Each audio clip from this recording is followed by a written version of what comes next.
YouTube? Welcome to my channel. If you're new to the channel, I'm Jim. I'm married to a Filipina. We live on the island of Negros Oriental in a province town called Tayasan. I got a little story here.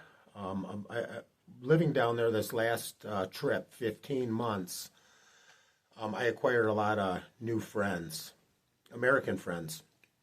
And I wish before I had met my Filipina over close to 6 years ago that there was more topics on the province living. I mean, like the true consequences, you know. Like I said, here's this video. I'm going to give you a little bit of background on this person. He's a lot younger than me. I believe now he's close to 40 years old. And we haven't talked in a while. He's now back in the United States. So I had met him, Dexel and I had met him at the local gym down the road from us. And we started communicating, talking. They actually stood up, him and his wife stood up in our wedding. And I just want to say straight, like stand-up guy, very good guy. Like I said, a lot younger than me. We had a lot of the same interests.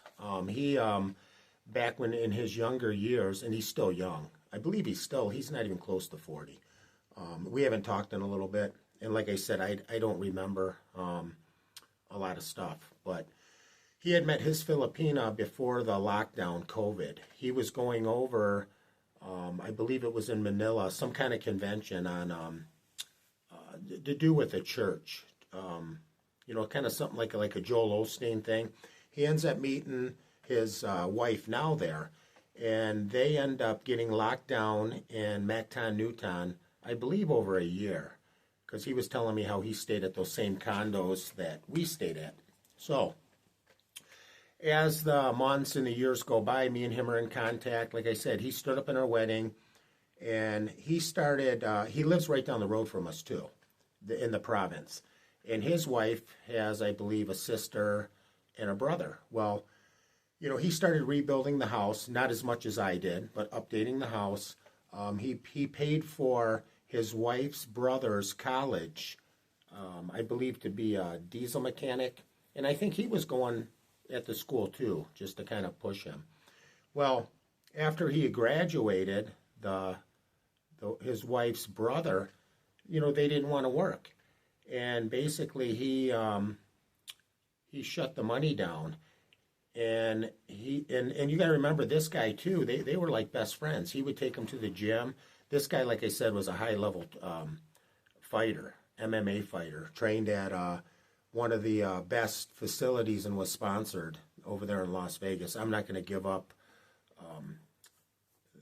the name, but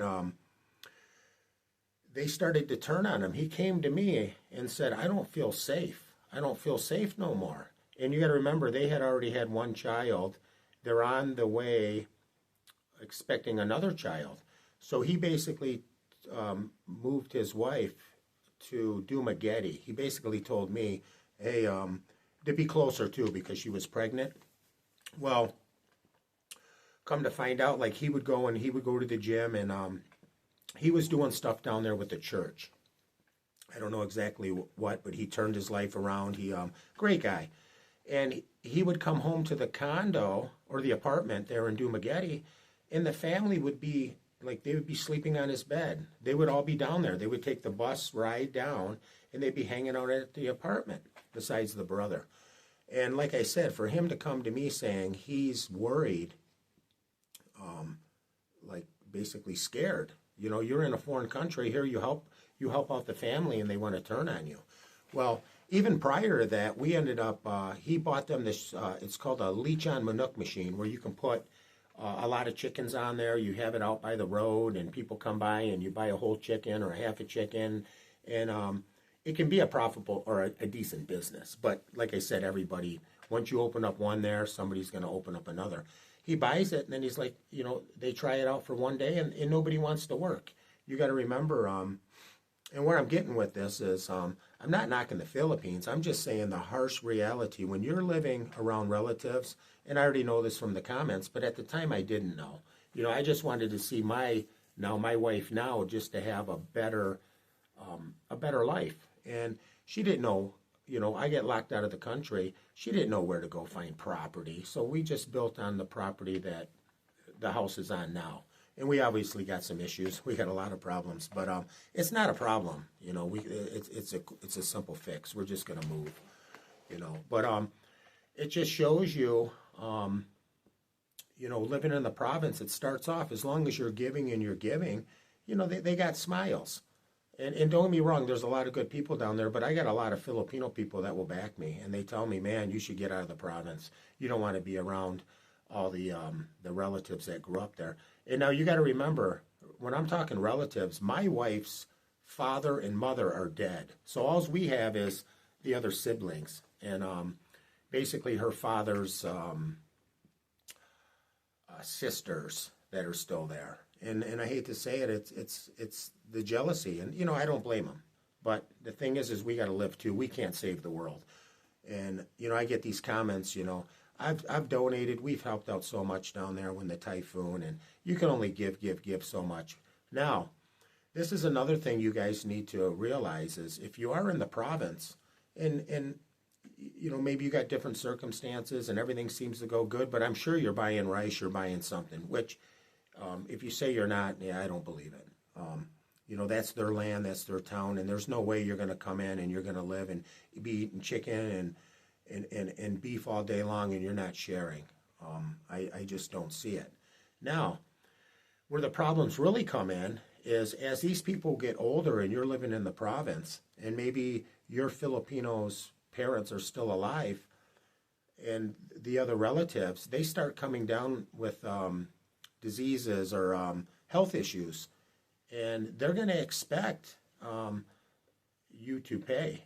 Because imagine if the one relative's in the hospital and they're saying they need immediate surgery, they need this, they're going to come to you, and then if you deny them, it's going to be a whole different story, guaranteed. And that's my main thing is, I do like the province to go there. We love the you're close to the ocean. You got the mountain rides. We love just walking into the mountains. Sometimes we'll walk, like I've said before, an hour and a half up into the mountains. And but then there's enough. Maybe you're there a few weeks. It's time to get out and I guess go to the big city. I used to call it the bubble. And like I said, the bubble, whether you were in Cebu, Mactan, and like I said, I've only been to a few places. Newport, Makati. It's beautiful. It's clean. I can honestly say, closer to the good hospitals. Very clean. So, and in some instances, it's cleaner than America. Just very beautiful. But if that's the way you want to live, I call it that big bubble. Obviously, they got the nice gyms, the nice restaurants, but it still is crowded. Could you buy a sports car and be driving around like in America in your sports car? No. There's a lot of disadvantages, but there is a lot of, pros. A lot of good things there. But the province life is, I thought that I would like it. No, I don't. I couldn't retire in the province. There's no way. There's just no way. There's just too much drama there. And it is. You get a lot of these people, they're never going to succeed because all they are is drama and gossip. And when you're gossiping all the time, you'll never succeed. And I'm not knocking the Philippines. That's just the way it is. It's just a high rate of poverty, and the relatives are a big issue.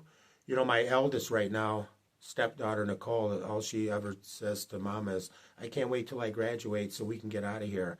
They appreciate the house we built. We can always rent it. We'll never sell it. It'll never sell. And if it does sell, not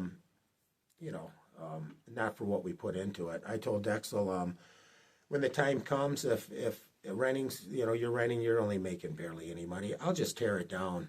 I'll pay 6, 7, 8 Filipinos to come out there and just tear it down. They want to take the scrap and then just leave a whole pile of rubble there.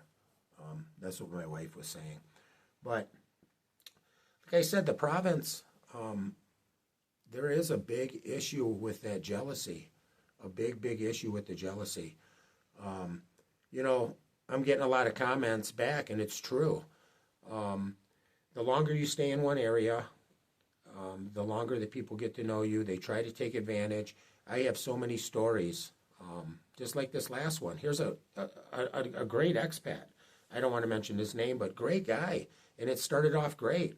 And now, he was coming to me saying he doesn't feel safe. And this is a top-level MMA. And I understand, they have guns down there, they have knives. But to give the family so much, and then for them to turn on you, you pay for their college. It's like you lead the horse to water, but you can't make them drink. And that's how it is there. I just think it's just laziness. A lot of them are just lazy. They think Americans, and not just Americans, any expat is just an ATM that just has an abundance of money. And it's just funny. I laugh. I just laugh at it now. Me and my wife, we got some issues going on. If you're new to the channel, check out some of the videos. And like I said, this is just uncut. These aren't the kind of videos I want to do, but I figured, hey, I'm in America, I'll start a channel. Let's see if it even takes off. And it did, 7 days. I think I was monetized. That first video, I was monetized. I hit all my requirements. The 1,000 subscribers, over the 4,000 watch hours in 7 days. It took 3 days. I was monetized in 10 days. So I said, you know what? Let's, when I get over there, it'll keep me busy. We can do, like I said, we got a lot of cool stuff coming up. I'm going to dish out a little bit of money for some of the editing, and maybe it'll give me a different perspective. I'm not ready to retire. I can't just go, people go, oh, you can relax on the beach, have a margarita. Yeah, after 2 days, that gets old. A margarita or 5 or 6 beers, swim, that gets old. I'm still young. I need to stay busy. I might as well work. And I might be working until I'm 70 years old. It's just kind of the person I am. I need to be busy. But just be careful. You go down to the province.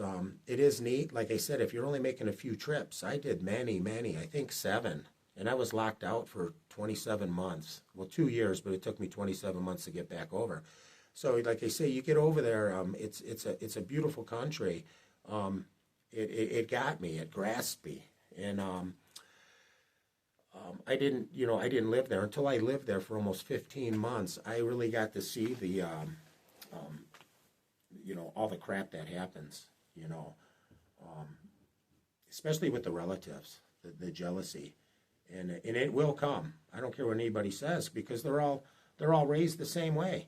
It just hasn't happened to you yet, and it will. You just, if I can help you a little bit, just when the people get older, I mean, maybe you got 4 or 5 different relatives there, but that Phil Health doesn't cover shit. I mean, it covers a little bit, so many days in the hospital, this and this, but for major surgeries, you're going to be paying out of pocket. Just for example, you can check out the other video where my son got hit in the head. Granted, it's a lot cheaper than America, but in America, you can have good coverage on that kind of stuff. I still have good medical here, and, it covers the major surgeries and basically nothing out of pocket. I just don't have good dental and some other things. But the big major surgeries, I mean, if it costs $100,000, $200,000, I might only pay $1,500 out of pocket. But over there, you can run into $2,000, $3,000, $4,000, $5,000, $6,000 on some surgeries. But if you got one relative after another, and they are going to look at you and say, hey, we need help, he's going to die. Then they're going to put it on you. Well, he died because of you. You didn't give us money. Well, sometimes you just got to say, you can't save the world. If I could, I would. I mean, I've donated, I've helped out so many people down there. When I first got down there, I was teary-eyed. There's a couple times I cried. It was so pathetic. They're so poor. You see these hungry families, and you can tell they're starving. But like my wife said, we can only, it's okay to help here and there, but we can't be doing it every day. But like I said, I got many stories. There's a lot of people out there that they're not on social media, and they don't have channels. So if I can give a little bit back and somebody can learn from it, just be careful.